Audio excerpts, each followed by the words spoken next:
Bienvenue dans cette nouvelle petite vidéo. Voilà, pour les fêtes de fin d'année, je vais vous présenter une nouvelle liseuse, la Pocketbook Viva. Mais comme vous le savez, n'hésitez pas à vous abonner à la chaîne si ce contenu vous intéresse. Et puis laissez un petit pouce vers le haut et allez voir les liens dans la description, en particulier si vous souhaitez avoir des réductions sur les liseuses. Aujourd'hui, on va parler de la Pocketbook Viva. Donc c'est une liseuse qui est prévue pour l'année prochaine, pour avril 2023. Vous allez voir, le prix est stratosphérique, mais elle a quand même des arguments qui sont assez intéressants. La première chose à dire, et la plus importante, c'est que c'est une liseuse couleur de nouvelle génération, avec un nouvel écran à encre électronique, basé sur une technologie appelée Gallery 3.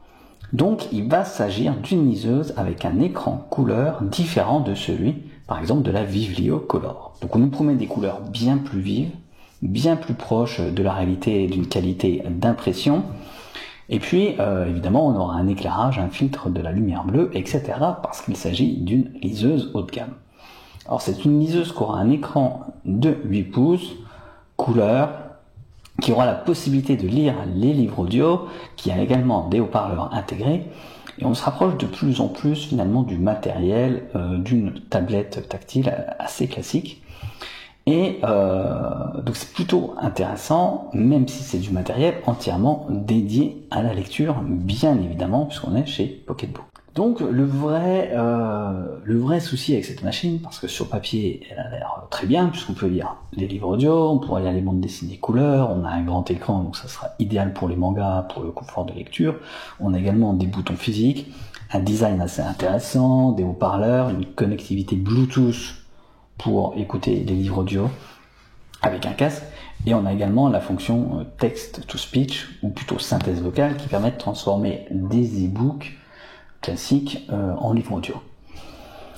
Donc le gros souci, c'est le prix, parce qu'on va avoir un prix compris entre 500 et 600 euros pour une liseuse 8 pouces, certes couleur, mais on a un tarif qui dépasse carrément les prix des liseuses bloc-notes grand format, comme la Bookin Notea, la Kindle Scribe, ainsi que la Kobo Ellipsa.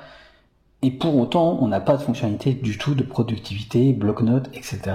sur cette liseuse Pocketbook Viva. Donc voilà, on a des choses vraiment très intéressantes, mais je reste quand même assez sceptique. Déjà à cause du prix, je ne me vois pas investir environ 600 euros dans un appareil de lecture, certes, même s'il est formidable, mais je pense que pour ce prix, on attend un peu plus de fonctionnalités en termes de divertissement, de la lecture de vidéos, de la consultation de sites internet, lecture d'emails, etc. Et pour ça, il ne semble pas que cette liseuse Pocketbook Viva réponde à ces différents besoins.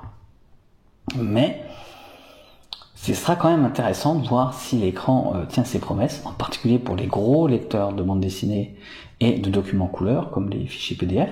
Et ça, c'est quelque chose qui n'est pas vraiment communiqué, mais on sait que les liseuses, elles fonctionnent pas très bien avec les fichiers PDF. Et donc, ça sera très intéressant de voir si cette fois, l'expérience de lecture PDF est vraiment bonne. Et tout porte à croire, compte tenu des caractéristiques techniques, puisqu'on a quand même une liseuse avec un processeur quad-core, donc c'est quand même assez balèze niveau puissance de calcul pour une liseuse. Et donc il faudra voir si justement cette liseuse tient ses promesses, en particulier dans la gestion des documents un peu plus complexes comme les PDF. Alors pour terminer, voilà, j'ai un ressenti un peu mitigé, je trouve que c'est très cher. Sur le papier c'est formidable si l'écran couleur tient ses promesses.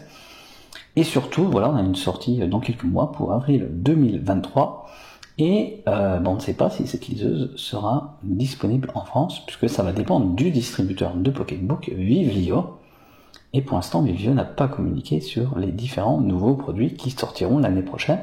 Et je pense qu'il risque d'y avoir peut-être une nouvelle liseuse, en tout cas je le souhaite. Ça serait intéressant de venir concurrencer les nouvelles Kindle Paperwhite, ainsi que la Kobo Libra 2 et la Kobo Clara 2E qui sont sorties. Donc tout ça, c'est toutes des excellentes liseuses. Et donc Vivlio a peut-être une carte à jouer à sortir un nouveau matériel qui viendrait bousculer un peu tout ça. Donc voilà, c'est tout pour aujourd'hui. Je vous dis au revoir, à bientôt. Bonne lecture.